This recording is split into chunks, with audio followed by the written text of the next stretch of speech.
นกกสิกรรมและป่าไม้แขวงอุดมไซซึ่งได้มีการสรุปตีราคาการเคลื่อนไหวเวียกงานกวดกาประจำปี 2024 และทิศทางแผนการปี 2025 ติดพันกับการเสื่อมซึมเอกสารที่สำคัญอีกจำนวนหนึ่งกองประชุมได้จัดขึ้นในวันที่ 22 พฤษภาคม 2025 โดยการเป็นประธานของทานพิมมเสน คูณศิริวงศ์หัวหน้าแผนกกสิกรรมและป่าไม้แขวงอุดมไซมีแขนงการพนักงานภายในแผนกเข้าร่วมในกองประชุมบรรดาผู้เข้าร่วมได้รับฟังการเคลื่อนไหวติดตามสุขยูเวียกงานวิสาเฉพาะพ้นเด่นในปี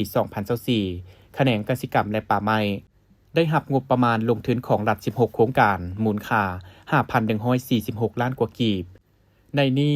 ขั้นแผนกคุ้มครอง 4 โครงการขันเมืองคุ้มครอง 12 โครงการการลงทุนช่วยเหลือลาเพื่อการพัฒนา 15 โครงการลงทุนภาคธุรกิจเอกชนมี199หัวหน่วยธุรกิจเวียกงานผลิตเสบียงอาหารปลูกข้าวทั้งหมด 26.101 เฮกตาร์ผลผลิต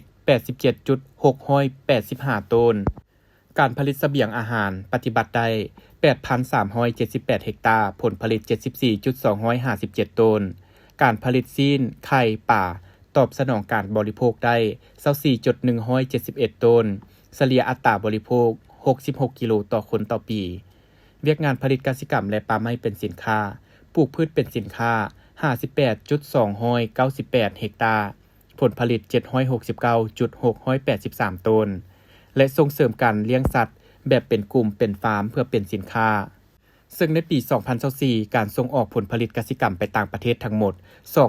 205.491 กว่าต้นมูลค่า 26 ล้านกว่าดอลลาร์สหรัฐส่งออกอย่างพาราและเครื่องป่าของดง 205.491 กว่าต้นมูลค่า 26 ล้านกว่าดอลลาร์เวียกงานคุ้มครองปกปักรักษาป่าไม้ทั่วแขวงมีเนื้อที่ป่าไม้ทั้งหมด 965.596 เฮกตาร์ป่าสงวน 100,000 กว่าเฮกตาร์ป่าป้องกัน 600,000 กว่าเฮกตาร์ป่าผลิตป่าสมไซ 200,000 กว่าเฮกตาร์กวมเอา 51.91 ของเนื้อที่แขวงผลิตเบี้ยไม้ได้ 1 ล้านกว่าเบี้ยฟื้นฟูป่าแบบธรรมชาติได้ 4,325 เฮกตาร์กวดกาการบุกรุกป่าไม้และที่ดินป่าไม้98 ครั้งพบเห็นการกระทำผิด682 กรณีขันแขวง188 กรณีคือเกี่ยวกับไม้8 กรณีเกี่ยวกับการถางป่า592 กรณีเฮ็ดไฟไหม้ลามป่า82 กรณีเวียกงานพัฒนาชนบททั่วแขวงมี 61,677 ครอบครัว466บ้านในนี้ครอบครัวพ้นทุกข์ 44,479 ครอบครัวบ้านพ้นทุกข์336บ้านครอบครัวพัฒนา 36,419 ครอบครัวบ้านพัฒนา178บ้านประกาศรองรับบ้านใหญ่เป็นตัวเมืองน้อยในชนบท2ด้านพร้อมนี้เวียกงานสกัดกั้นและต้านการส่อราษฎร์บังหลวงเวียกงานปรับปรุงโครงการการจัดตั้ง